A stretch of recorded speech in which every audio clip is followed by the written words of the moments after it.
As I noted in the previous lecture, we need some rule that allows us to undo our dependence on assumptions. And that rule is the rule of conditional proof. Now, as it turns out, the rule of conditional proof is actually fairly difficult to state, and it's much easier to grasp once one sees how it is applied. Nevertheless, let me go ahead and give you a statement of the rule. Suppose one of the lines of one's proof consists of a certain assumption A. Take any line, maybe the line just mentioned, maybe a different line, and call it L. One may write down a new line that contains a conditional that has A as its antecedent and the sentence on L as its consequent. Furthermore, one may regard this new line as not depending on A. Okay, that's a mouthful, and as I said, the rule is much easier to grasp when one sees it in its applications.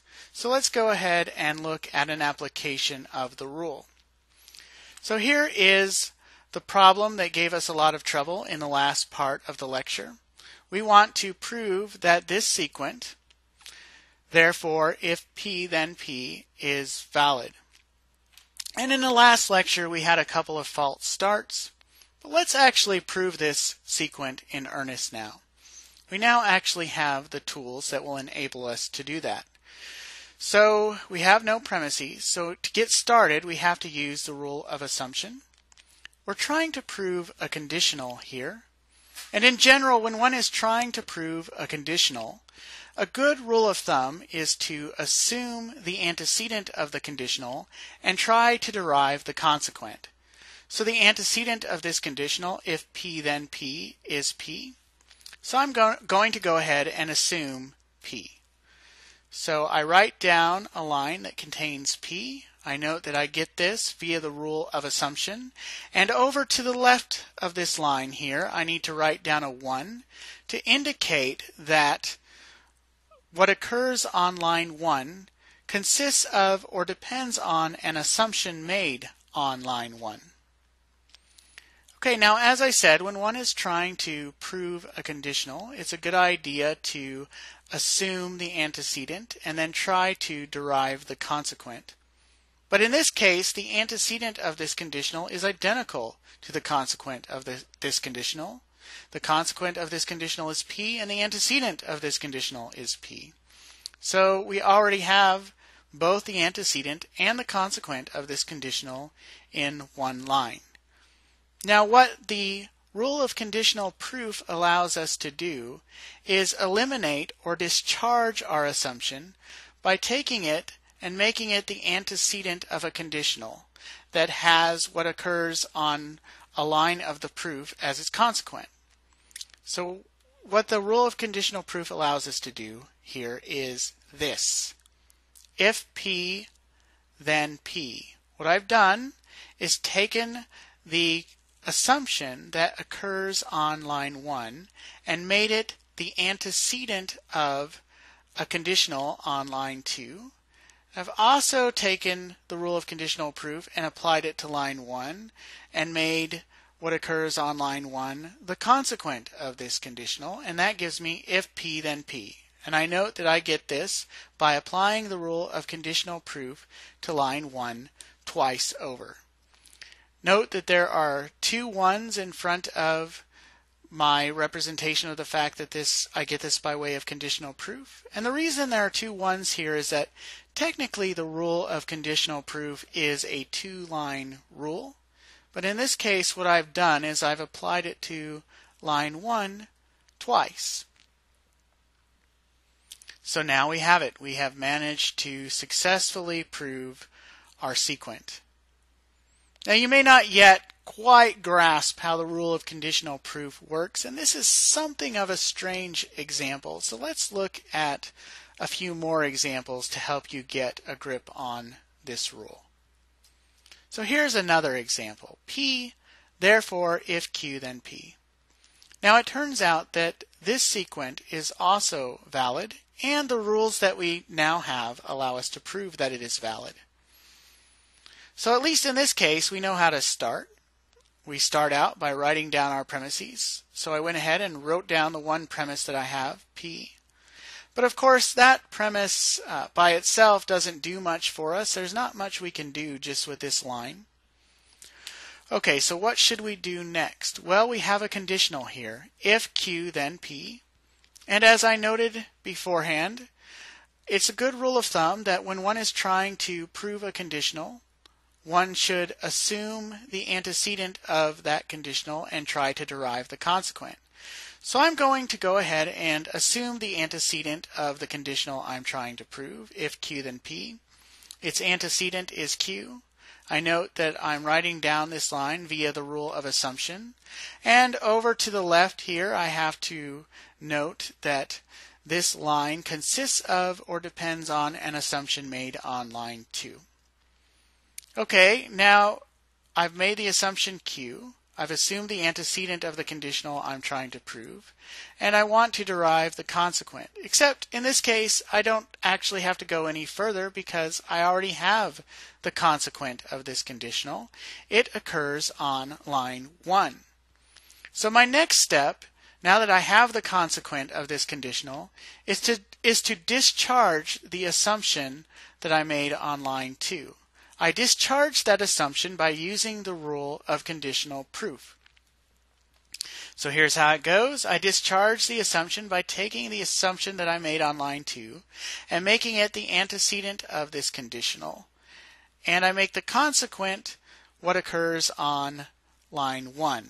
So what I have done is discharge the assumption made on line 2 via the rule of conditional proof, as applied to lines 1 and 2.